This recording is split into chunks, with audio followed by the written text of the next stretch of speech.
বাংলাদেশ চীন শীর্ষ বৈঠক অনুষ্ঠিত। বাংলাদেশের উন্নয়নে অব্যাহত সহযোগিতায় ডক্টর ইউনূসকে আশ্বাস শি জিনপিংয়ের।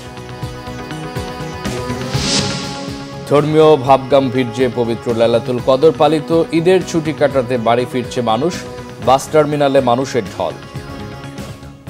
দেখছিলেন গ্রাউন্ড সিমেন্ট সংবাদ শিরোনাম। চীনের প্রেসিডেন্ট শি জিনপিং এর সাথে বৈঠক করেছেন প্রধান উপদেষ্টা ডক্টর মোহাম্মদ ইউনূস। দেশটির স্থানীয় সময় সকাল 10টায় বেইজিংয়ের ঐতিহাসিক গ্রেট হল অব দ্য পিপলে দ্বিপাক্ষিক এই বৈঠক হয়। বৈঠকে দুই দেশের স্বার্থ সংশ্লিষ্ট নানা ইস্যুতে আলোচনা হয় তাদের। এ সময় দুই দেশের উন্নয়নে বেশ কয়েকটি ইস্যুতে একমত পোষণ করেন তারা। পরে দ্য প্রেসিডেন্সিয়ালে China Council for the Promotion of International ট্রেডের ভাইস চেয়ারম্যান ওয়াও ওয়াও এর সাথে দ্বিপক্ষীয় বৈঠক করেন। এছাড়াও চীনা ব্যবসায়ী নেতা, অভিজ্ঞ ব্যক্তিবর্গ, উচ্চপদস্থ কর্মকর্তাদের সাথে মতবিনিময় করছেন ডক্টর মোহাম্মদ ইউনূস। বৃহস্পতিবার স্থানীয় সময় রাত 10টা 20 দিকে বেইজিংয়ে পৌঁছান তিনি। চীনের উপমন্ত্রী সান ওয়েংডং বেইজিংয়ে ক্যাপিটাল আন্তর্জাতিক বিমানবন্দরে তাকে অভ্যর্থনা জানান।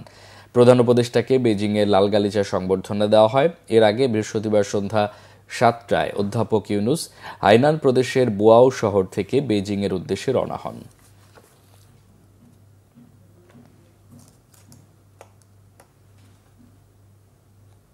ঢাকা দক্ষিণ সিটি কর্পোরেশন নির্বাচনে বিএনপির মেয়র প্রার্থী ইঞ্জিনিয়ার ইশরাক হোসেনকে জয় ঘোষণা করেছে আদালত। আগামী 10 দিনের মধ্যে এ বিষয়ে প্রজ্ঞাপন জারির জন্য সরকারকে নির্দেশও দিয়েছেন আদালত। গতকাল বৃহস্পতিবার ঢাকার প্রথম যুগ্ম জেলা জজ ও নির্বাচনী ট্রাইব্যুনালের বিচারক নুরুল ইসলামের আদালত এই আদেশ দেন। বাদীর আইনজীবী অ্যাডভোকেট রফিকুল ইসলাম বলেন, আদালত পূর্বের নির্বাচনের ফলাফল বাতিল ঘোষণা করে বিএনপির প্রার্থী ইঞ্জিনিয়ার ইশরাক হোসেনকে ঢাকা দক্ষিণ সিটি কর্পোরেশনের মেয়র ঘোষণা করেছেন। একই সাথে ভোট চুরি ও কারচুপির অভিযোগে ফজলে নূর তাপসের মেয়র পদ বাতিল করা হয়েছে। ঘোষণার পর বিএনপি নেতাকর্মীরা আদালত প্রাঙ্গণে নানা স্লোগান দিয়ে ইঞ্জিনিয়ার ইশরাককে মেয়র হিসেবে স্বাগত জানান। তাৎক্ষণিক প্রতিক্রিয়া ইঞ্জিনিয়ার ইশরাক বলেন, রায়ে তিনি খুশি, তবে মেয়র হিসেবে শপথ নেয়ার বিষয়ে সিদ্ধান্ত দেবে দল। ধর্মীয় ভাবগাম্ভীর্যের মধ্য দিয়ে পালিত হল পবিত্র লাইলাতুল কদর বা শবে কদর। ইবাদত বন্দেগীর গুরুত্বের দিক থেকে এই রাত্রিকে হাজার মাসের চেয়ে উত্তম বলা হয়। মহান আল্লাহ তাআলা লাইলাতুল কদরের রাতকে অনন্য মর্যাদা দিয়েছেন। 20 রমজানের পর যে কোনো বিজোড় রাতেই শবে কদর হতে পারে, তবে 26 রমজানের পর রাতকেই লাইলাতুল কদর বলে মত বেশিরভাগ আলেমের। এ রাতেই নাজিল হয় পবিত্র মহাগ্রন্থ আল কুরআন। সেই কারণে রাত্রিকে গুরুত্বপূর্ণ, মর্যাদাবান ও ফজিলতপূর্ণ হিসাবে ইসলামে বর্ণনা করা হয়েছে। মহিমান্বিত এই রাতের গুরুত্ব তুলে ধরে মহাগ্রন্থ আল কুরআনে আল কদর নামে একটি সূরাও নাজিল হয়েছে। তাই আল্লাহর প্রতি শুকরিয়া আদায়ে মসজিদ সহ বাসাবাড়িতে ইবাদত বন্দেগীতে মশগুল ছিলেন ধর্মপ্রাণ মুসলমানরা। জাতীয় মসজিদ, বাইতুল মোকাররম সহ দেশের অন্যান্য মসজিদেও মুসল্লিরা নামাজ আদায় করেছেন। তারাবির নামাজের পর থেকে শুরু হয় নফল নামাজ আদায়।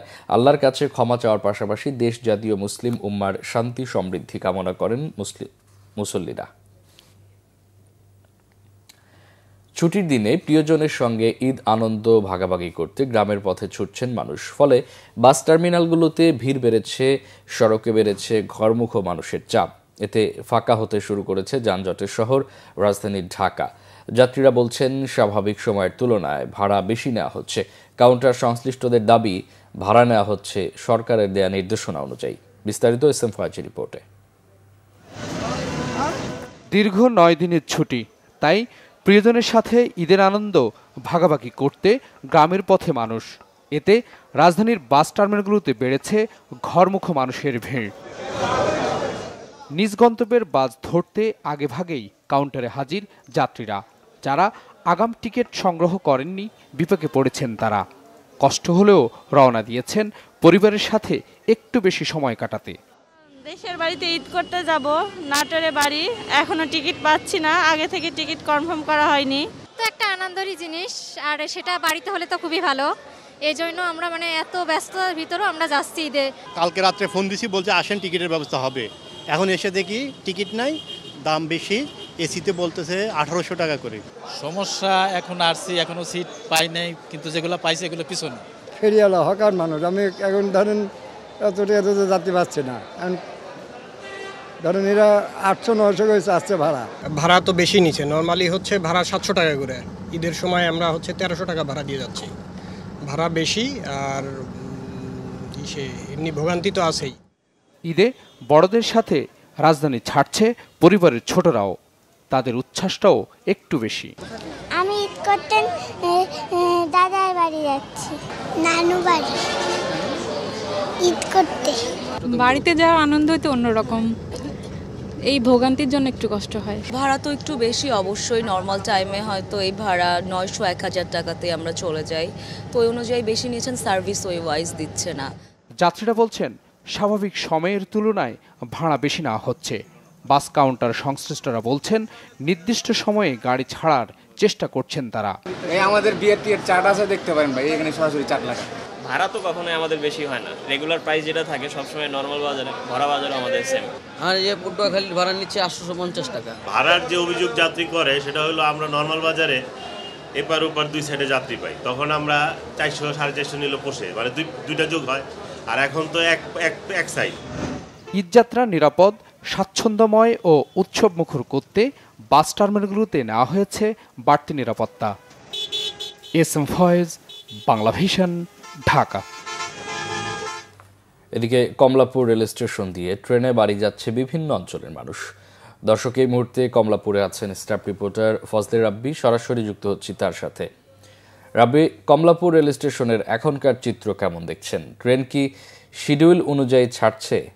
ধন্যবাদ মামুন। আপনি জানেন যে আর দুদিন পরেই কিন্তু পবিত্র ঈদ উল ফিতর। এই ঈদকে সামনে রেখে কিন্তু এরই মধ্যে বিভিন্ন যে যাত্রীরা আছে তারা কিন্তু আসলে বাড়ি ফিরে যাচ্ছে, তাদের যে ঠিকানা সেই আপন নারীর ঠিকানায় কিন্তু তারা ফিরে যাচ্ছে। কিন্তু আপনি জানেন যে গত একটা লম্বা 9 দিনের যে ছুটি, এই 9 দিনের ছুটি হয় কিন্তু এরই মধ্যে রাজধানী ছেড়েছে বিভিন্ন নগরবাসীর বিভিন্ন লোকজন।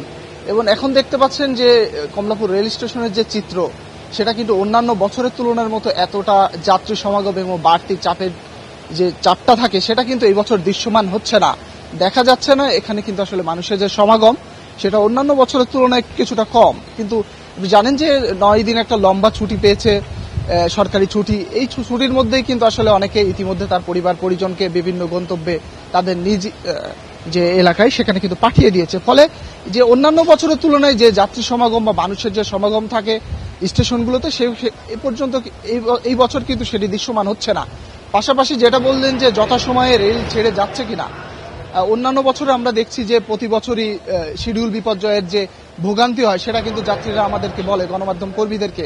কিন্তু এই বছর কিন্তু যথাসময়ে ট্রেন ছেড়ে যাচ্ছে এবং যাত্রীদের মধ্যেও কোনো ধরনের ভোগান্তি বা কোনো ধরনের অভিযোগ নেই। এছাড়াও রেল স্টেশনে প্রবেশের আগ পর্যন্ত কিন্তু 3 স্তরের যে নিরাপত্তা এটা কিন্তু রেলওয়ে কর্তৃপক্ষ বজায় রেখেছে। ফলে র্যাব, পুলিশ, আনসার এবং অন্যান্য যে আইন শৃঙ্খলা বাহিনীর সদস্য তারা কিন্তু সঠিকভাবে তাদের এই দায়িত্ব পালন করছে এবং কোনো ধরনের ভোগান্তি যাতে মানুষের সৃষ্টি না হয় যাত্রীদের, সেজন্য কাজ করছে। তো মোটামুটি এই ছিল আমার কাছে কমলাপুর রেল স্টেশন থেকে সর্বশেষ অবস্থা। মামুন। রাব্বি, আপনাকে অসংখ্য ধন্যবাদ। কমলাপুর রেল স্টেশন থেকে ট্রেনে মানুষের ঘরে ফেরার খবর জানাচ্ছিলেন সহকর্মী ফজলে রাব্বি। এই ছিল এখনকার মতো। পরে সংবাদ সকাল 11টায় দেখার আমন্ত্রণ রইল। অসংখ্য ধন্যবাদ।